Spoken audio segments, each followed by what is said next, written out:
ఆకాశవాణి ఉభయ తెలుగు రాష్ట్రాల COVID-19 round up చదువుతున్నది దుర్గా ఉషర్మణి. తెలంగాణలో నిన్న 857 కోవిడ్ పాజిటివ్ కేసులు నమోదయ్యాయి.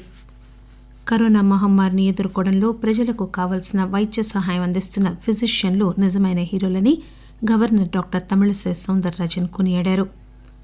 రాబోయే కాలంలో కరోనా కేసులు మరింతగా పెరిగే అవకాశం ఉందని, అప్రమత్తంగా ఉండాలని బీబీనగర్లోని అఖిల భారత వైద్య విజ్ఞాన సంస్థ AIIMS director doctor Vikas Bhatia ప్రజలను కోరారు.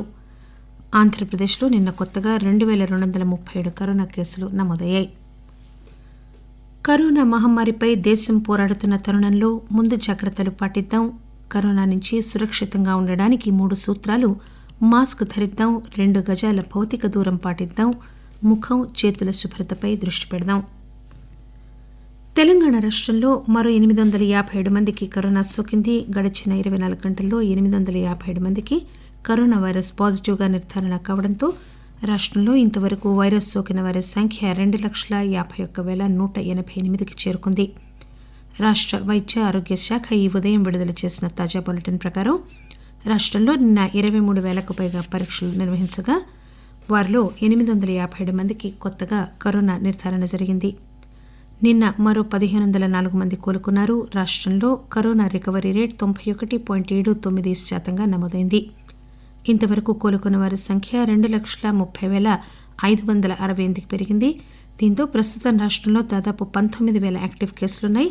వారిలో 16,000 మందికి పైగా హోం ఐసోలేషన్లో ఉన్నారు. కాగా నిన్న మరో 4 మరణించడంతో రాష్టంలో కరోనా సంబంధిత ఇతర సమస్యలతో మరణించిన వారి సంఖ్య 1,381కి పెరిగింది. ఇలా ఉండగా జీహెచ్ఎంసీ పరిధిలో తాజాగా 250 కరోనా పాజిటివ్ కేసులు నమోదయ్యాయి.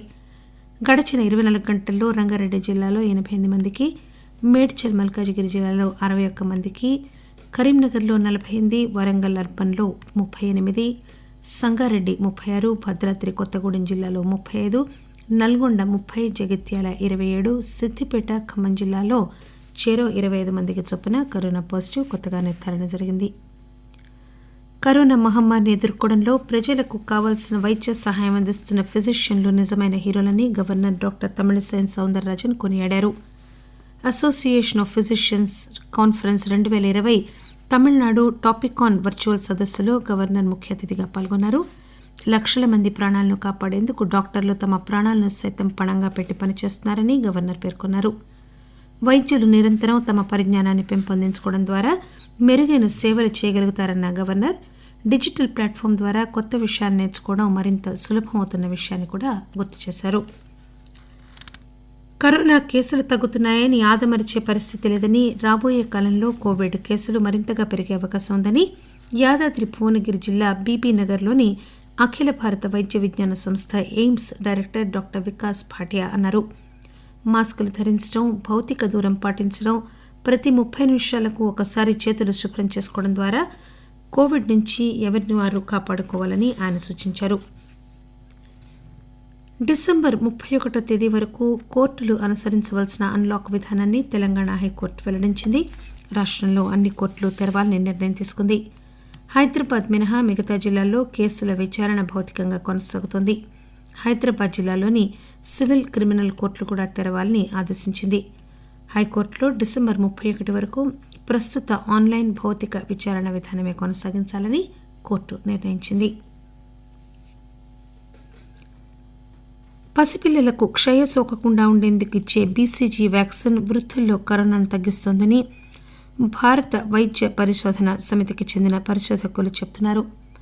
60 నుంచి 80 ఏళ్ల వృద్ధుల్లో ఈ వ్యాక్సిన్ ఇచ్చినప్పుడు తెల్ల రక్త కణాల్లోని టీ కణాలు, బి కణాలు, మోనోసైట్ల శాతం పెరగడాన్ని గమనించారు. 60 ఏళ్లు దాటి మధుమేహం, బీపీ, గుండె, మూత్రపిండాల వ్యాధులున్న వాళ్లలో కరోనా కారణంగా మరణించే అవకాశం ఎక్కువగా ఉంటుంది. అదే బీసీజీ వ్యాక్సిన్ ఇస్తే అది జ్ఞాపక శక్తికి సంబంధించిన కణాల్ని కూడా ప్రభావితం చేస్తుందని, తద్వారా కరోనా సోకగానే రోగ నిరోధక శక్తిని ప్రభావితం చేస్తోందని, యాంటీబాడీస్ ఉత్పత్తిని పెంచుతోందని ఈ సందర్భంగా గుర్తించారు. ఆకాశవాణి ఉభయ తెలుగు రాష్ట్రాల కోవిడ్ రౌండప్ వింటున్నారు. ఆంధ్రప్రదేశ్లో నిన్న కొత్తగా 2,237 కరోనా కేసులు నమోదయ్యాయి. దీంతో ఆంధ్రప్రదేశ్లో మొత్తం కరోనా కేసుల సంఖ్య 8,42,967కు చేరుకుంది. తాజాగా వైరస్ బారిన పడి మరో 12 మంది మరణించగా మొత్తం మరణాల సంఖ్య 6,791గా ఉంది. కోవిడ్ నుంచి మరో 2,256 మంది కోలుకున్నారు. రాష్టంలో ప్రస్తుతం 21,403 యాక్టివ్ కేసులు ఉన్నట్లు రాష్ట వైద్య ఆరోగ్య శాఖ వెల్లడించింది. ఆంధ్రప్రదేశ్ రాష్టంలో ఇంతవరకు 86,63,000 కరోనా పరీక్షలు నిర్వహించినట్లు కూడా వైద్య ఆరోగ్య శాఖ వెల్లడించింది. కరోనా వైరస్ మహమ్మారి కారణంగా మూతబడిన హైదరాబాద్లోని సాలార్జంగ్ మ్యూజియంను అన్ని ముందు జాగ్రత్త చర్యలను అనుసరించి సందర్శకుల కోసం రేపటి నుంచి తిరిగి తెరుస్తారు. మ్యూజియంను సందర్శించే సమయంలో సందర్శకులకు టెంపరేచర్ స్క్రీనింగ్, ముఖానికి మాస్క్ ధరించడం, 6 అడుగుల భౌతిక దూరం పాటించడం తప్పనిసరని సాలార్జంగ్ మ్యూజియం విడుదల చేసిన ఒక ప్రకటనలో పేర్కొంది. సీనియర్ సిటిజన్స్, రోగులు, గర్భిణులు, చిన్నపిల్లలు, శిశువులను మ్యూజియం సందర్శనకు అనుమతించరు. మన దేశంలో కోవిడ్-19 రికవరీ రేట్ 92.49% పెరిగింది. గడిచిన 24 గంటల్లో 49,000 మందికి పైగా కోవిడ్ రోగులు కోలుకున్నారు. దీంతో మొత్తం కోలుకున్న వారి సంఖ్య 78,68,000కు పైగా పెరిగింది. వాస్తవ కేసు లోడ్ మొత్తం కేసుల్లో 6.03% ఉంది. ప్రస్తుతం 5,12,000 యాక్టివ్ కేసులున్నాయి. గత 24 గంటల్లో 45,674 కొత్త కేసులు నమోదు కావడంతో ఇప్పటి వరకు నమోదైన కేసుల సంఖ్య సుమారు 85 లక్షలకు పైగా చేరింది. గడిచిన 24 గంటల్లో 559 మంది మరణించడంతో మొత్తం మరణాల సంఖ్య 126,121కి పెరిగింది. గడిచిన 24 గంటల్లో 11,94,000 కరోనా పరీక్షలు నిర్వహించినట్లు భారత వైద్య పరిశోధనా సమితి తెలియజేసింది. దీంతో ఇప్పటి వరకు మొత్తం 11,77,00,000 పరీక్షలు నిర్వహించినట్లయింది. పలు ఇతర రాష్ట్రాల్లో కరోనా పరిస్థితులను గమనించినట్లయితే కర్ణాటకలో నిన్న కొత్తగా 2,258 కరోనా కేసులు నమోదు కాగా 2,235 మంది కరోనా నుంచి కోలుకుని ఆసుపత్రి నుంచి డిశ్చార్జ్ అయ్యారు. 22 మంది కోవిడ్ కారణంగా మరణించారు. కర్ణాటకలోని 78 ప్రైవేట్ ల్యాబ్లు, 42 ప్రభుత్వ ల్యాబ్లు కోవిడ్ పరీక్షలు నిర్వహిస్తున్నాయి. తమిళనాడులో కోవిడ్ యాక్టివ్ కేసులు 18,894కు దిగివచ్చాయి. గత 24 గంటల్లో 2,334 మందికి కరోనా పాజిటివ్గా నిర్ధారణ అయింది. చెన్నైలో 601 మందికి కొత్తగా వైరస్ సోకింది. ఛత్తీస్గఢ్లో కోవిడ్ కేసుల సంఖ్య 2 లక్షలకు చేరువవుతోంది. వివిధ ఆసుపత్రుల్లో 23,000 మంది పేషెంట్లు చికిత్స పొందుతున్నారు. గుజరాత్లో గత 24 గంటల్లో 1,020 కొత్త కరోనా కేసులు నమోదు కాగా కోవిడ్ నుంచి కోలుకుంటున్న వారి శాతం 91.09%కి చేరింది. ఇంతవరకు గుజరాత్లో 180,699 కరోనా పాజిటివ్ కేసులు నమోదు కాగా 164,596 మంది కోలుకున్నారు. దేశ రాజధాని ఢిల్లీలో గడిచిన 24 గంటల్లో అత్యధికంగా 7,178 కరోనా కేసులు నమోదు కావడం ఆందోళన కలిగిస్తోంది. ఇంతవరకు ఢిల్లీలో కరోనా కేసుల సంఖ్య 7,000 ఇప్పుడు దాటలేదు. గత 3 రోజుల నుంచి 6,000కు పైగా కరోనా కేసులు నమోదవుతున్నాయి. భారత్లో కరోనా వైరస్ వ్యాక్సిన్ ఇప్పట్లో అందుబాటులోకి వచ్చే అవకాశాలు కనిపించడం లేదని, ఒకవేళ వచ్చినా సాధారణ ప్రజానీకానికి చేరువేందుకు ఏడాదికి పైగా సమయం పడుతుందని Delhi AIIMS director doctor Randeep Guleria తెలిపారు.